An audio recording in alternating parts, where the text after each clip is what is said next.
ఈరోజు జూన్ 2 సంగీత జ్ఞాని ఇళయరాజా గారు పుట్టినరోజు. 83 సంవత్సరాలు పూర్తి చేసుకొని 84వ సంవత్సరంలో ఈరోజు అడుగుపెట్టారు ఇళయరాజా గారు. ఈ రోజుకి కూడా నవ యువకుడిలా మొన్న విజయవాడలో 3.5 గంటల పాటు ఆయన నుంచునే మ్యూజికల్ నైట్ని ఆయన కండక్ట్ చేశారు. సంగీత ప్రపంచాన్ని ఓలలాడించిన ఆ మహానుభావుడి జన్మదినం సందర్భంగా వారికి నా హృదయపూర్వక అభినందనలు. సంగీతాభిమానులు అందరి తరపున వారికి నా హృదయపూర్వక అభినందనలు. నిండు నూరేళ్ళు ఇదే ఉత్సాహంతో ఇలాగే రకరకాల నూతన సంగీత వరవడులతో సంగీతాభిమానులందరినీ ఓలలాడించాలని కోరుకుంటూ ఇక అసలు విషయాలకి వచ్చేద్దాం. మొన్న ఒక వీడియోలో నేను చెప్పడం జరిగింది, జడ శ్రావణ్ కుమార్ జై భీమరావు భారత్ పార్టీ వ్యవస్థాపక అధ్యక్షులు వారు ఒక పిలిపిచ్చారు.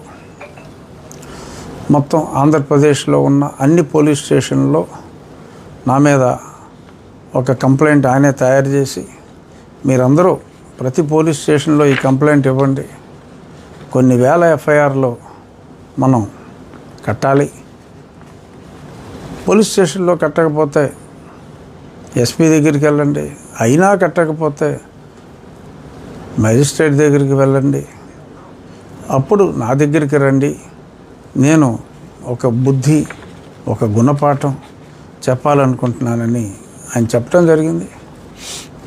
ఆయన నాకు బుద్ధి చెప్పడం సరే, మరి ఆయనకి బుద్ధి ఉందా లేదా అనేది నాకు తెలియదు. ఎందుకంటే సుప్రీంకోర్టు ఎప్పుడో చెప్పింది, ఒకే ఇష్యూ మీద ఒక ఎఫ్ఐఆర్ఏ తప్ప 100 కొద్దీ or number of FIRs cannot be there అని చెప్పి చాలా స్పష్టంగా చెప్పడం జరిగింది. అయినప్పటికీ ఒక కుట్రపూరితంగా ఒక కంప్లైంట్ని ప్రిస్క్రైబ్ చేసి రాష్ట్రం అంతా అదే కంప్లైంట్ ఇవ్వాలి అని చెప్పి మతాల మధ్య లేని వైషమ్యాల్ని, కులాల మధ్య లేని వైషమ్యాల్ని, కేవలం నేను రాజ్యాంగాన్ని అనుసరించండి, మీరు మార్చడానికి చేసే ప్రయత్నం వలన తప్పు లేదు, కానీ ఆ రాజ్యాంగాన్ని మార్చే వరకు అనుసరించవలసిన బాధ్యత మన మీద ఉంది అని చెప్పి రాజ్యాంగం మీద గౌరవంతో, చట్టం మీద గౌరవంతో నేను 4 మాటలు మంచి మాటలు చెప్తే విద్వేషాలు సృష్టించటానికి నేను చేశానని మాట్లాడుతూ కల్పితంగా విద్వేషాలు బారు సృష్టించటానికి ప్రయత్నం చేస్తున్నట్టుగా ఆ సింగిల్ కంప్లైంట్ని అందరూని ఇవ్వమంటం ద్వారా చాలా స్పష్టంగా అర్థమైంది. ఇదే కుట్రని నేను విశదీకరిస్తూ టీజీపీ గారికి లేఖ ద్వారా తెలియజేశాను. ఇలా సంఘంలో కులాల మధ్యన, మతాల మధ్యన, మరి సుప్రీంకోర్టు తీర్పులకు వ్యతిరేకంగా మాట్లాడుతూ, రాజ్యాంగానికి వ్యతిరేకంగా మాట్లాడుతూ ఇలా చేయటం సమాజంలో లేనిపోని కుంపట్లు రాజేయటానికి దోహదపడుతుంది అంటూ నేను చాలా స్పష్టంగా డీజీపీ గారికి, సుప్రీంకోర్టు ఏదైతే చింతాడ ఆనంద్ ఇష్యూలో తీర్పిచ్చిందో, ఆ తర్వాత బాపట్ల కలెక్టర్ అతని సర్టిఫికెట్ రద్దు చేశాడు, అవన్నీ కూడా పొందుపరిచి మరి ఈ చట్టాన్ని ఫాలో అవ్వండి, ఈ రాజ్యాంగంలోని ఈ 341 అధికరణాన్ని ఫాలో అవ్వండి, సుప్రీంకోర్టు తీర్పుని అర్థం చేసుకోండి అని స్పష్టంగా చెప్తే దానికి ఈ రకంగా వక్రీకరిస్తున్నారని చెప్పి నేను, ఎందుకంటే నన్ను నా రాజ్యాంగబద్ధ పదవిలో ఉంటూ ఇలా మాట్లాడాడు అని చెప్పి వక్రీకరించినందువల్ల నేను యాజ్ ఎ డిప్యూటీ స్పీకరే ఒక కంప్లైంట్ నిన్న పంపించడం జరిగింది. అది నేను నిన్న సోషల్ మీడియాలో కూడా రిలీజ్ చేశాను. జస్ట్ ఊరికే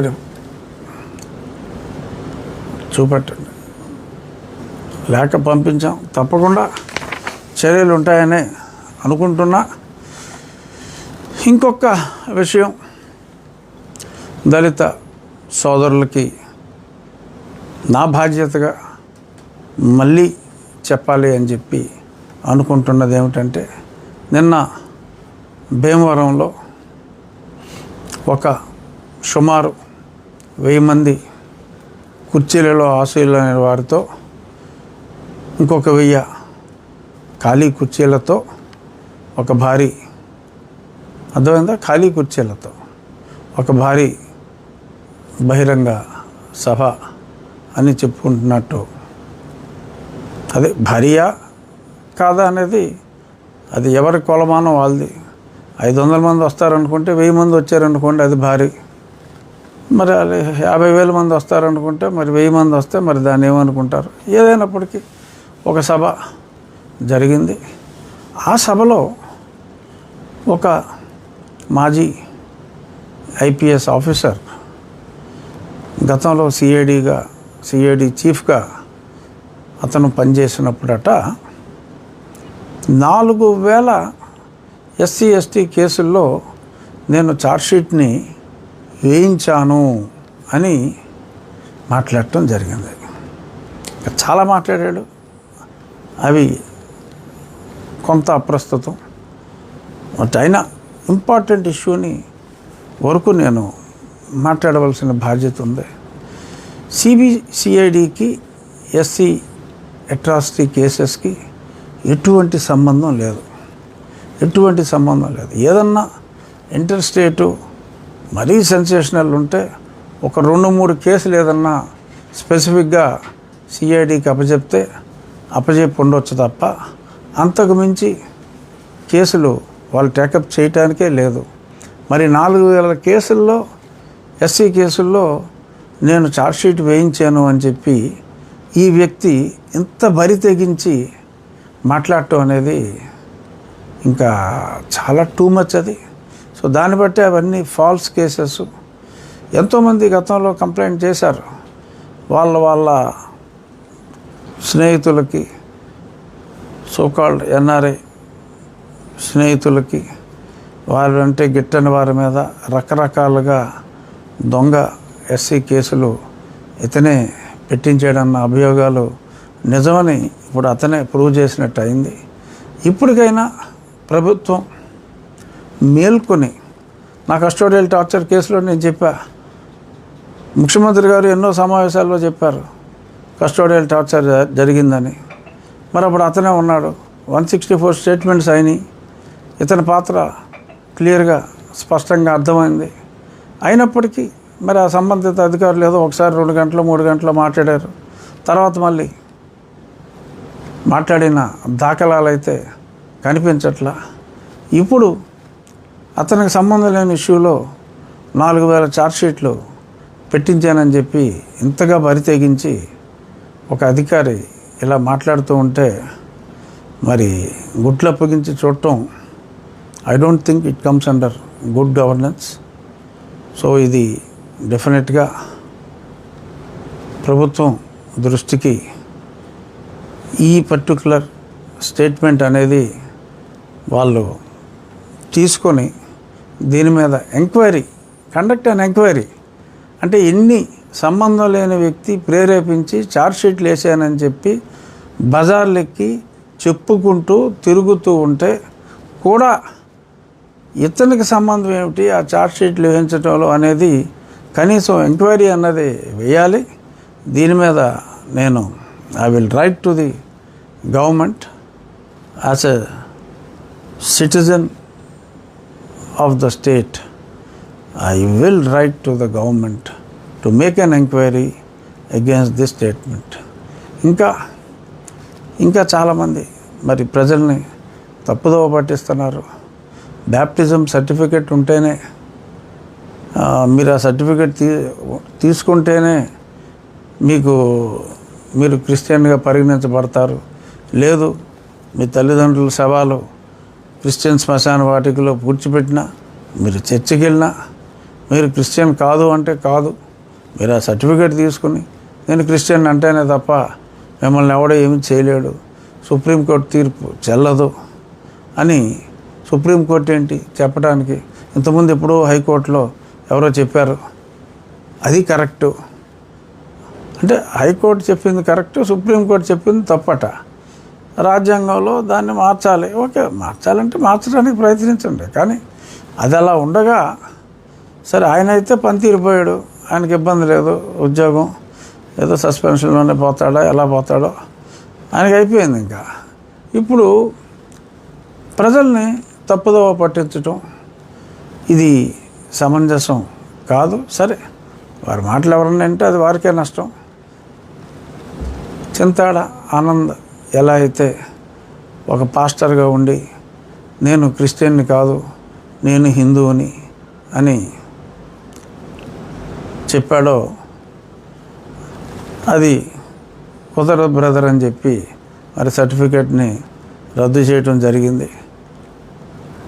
ఇంత స్పష్టంగా కనపడుతూ ఉన్నా మొన్న సుప్రీంకోర్టులో చాలా స్పష్టంగా ఎస్సీ సర్టిఫికేట్ తీసుకున్నప్పటికీ whoever professes Christianity immediately they lose the status అని అంత స్పష్టంగా చెప్పినా మేము సుప్రీం తీర్పుని పట్టించుకోమని చెప్పి ఇలాగా ఎవడో చదువుకోని వ్యక్తి, చదువు రాని వ్యక్తి ఏదో మాట్లాడాడంటే, ఇప్పుడు జాన్ మార్క్స్ అంట అందరినీ ఢిల్లీ నుంచి వచ్చాడంటే న్యూ ఢిల్లీ నుంచి వచ్చారు అని చెప్పి మాట్లాడారు. న్యూ ఢిల్లీ నుంచి. సరే, అయితే మరి ఆయన వచ్చి ఇంకా వాళ్ళని వేసేయాలి, వీళ్ళని వేసేయాలి, వాళ్ళని చంపేస్తాం, వీళ్ళని చంపేస్తాం అన్నట్టుగా పిచ్చి పిచ్చిగా మాట్లాడాడు. మరి మంచి ప్రభుత్వం అని చెప్పి అలా పిచ్చి పిచ్చిగా హింసను ప్రేరేపిస్తూ మాట్లాడిన వాళ్ళని వదిలేస్తారా? మరి వాళ్ళ మీద ఏమన్నా చర్యలు తీసుకుంటారా? డెఫినెట్గా నా వంతు బాధ్యతగా ఇలాగా ఉన్మాదంతో మాట్లాడే వాళ్ళ దృష్టి definitely I will bring it to the knowledge of the government.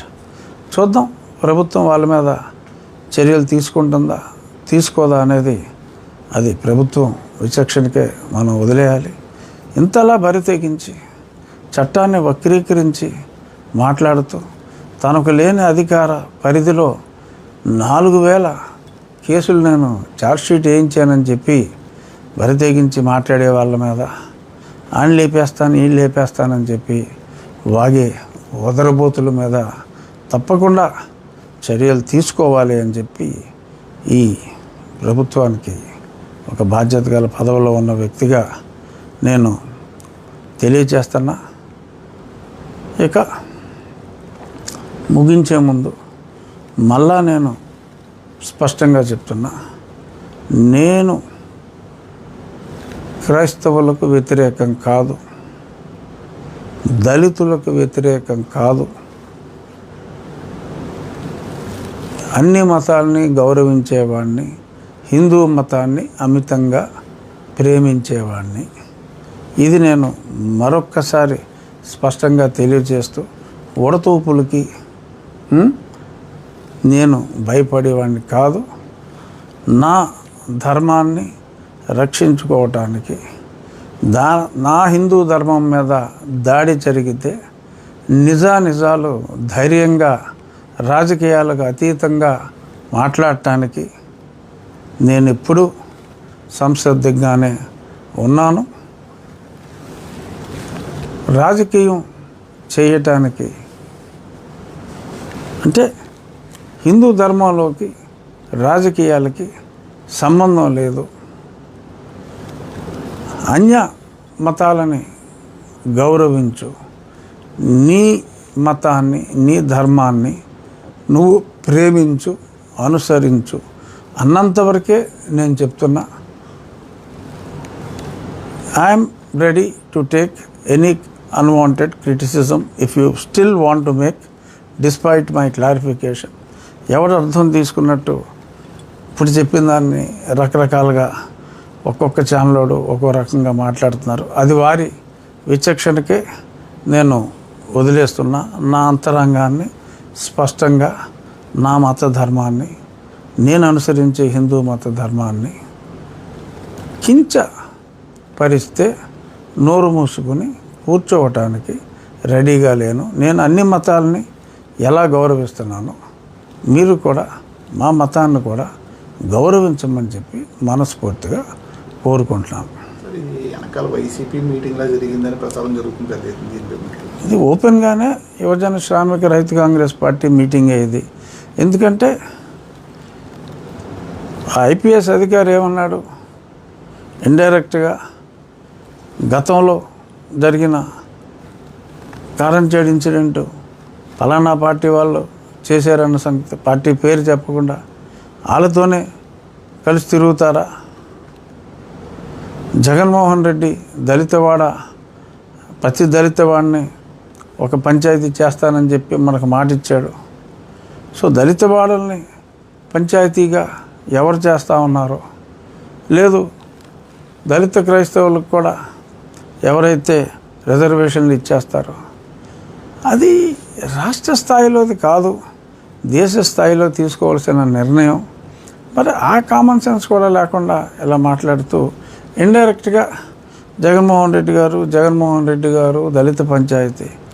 దళిత పంచాయతీ ఏంటి? 16,000 పంచాయతీల్లో ఇంకొక 16,000 దళిత పంచాయతీలను క్రియేట్ చేసి అసలు ఉన్న పంచాయతీకే 10 లక్షలు ఇవ్వలేని పరిస్థితుల్లో ఆ దళిత పంచాయతీకి 2 కోట్లు ఇస్తానన్నాడు జగన్మోహన్ రెడ్డి అని.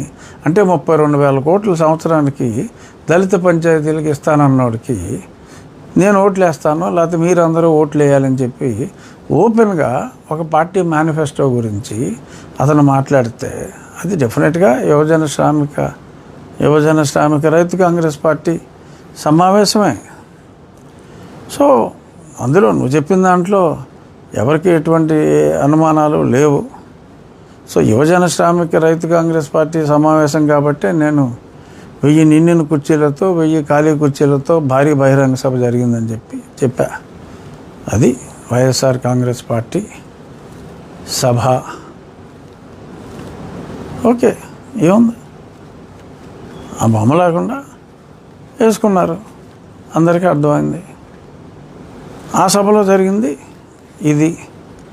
ఎక్కడ అంతకుముందు రప్ప అన్నారు, ఇప్పుడు ఆడాడో వచ్చి ఇంకేదో మాట్లాడారు. ఏదైనా చర్యలు తీసుకోవాల్సింది ప్రభుత్వం.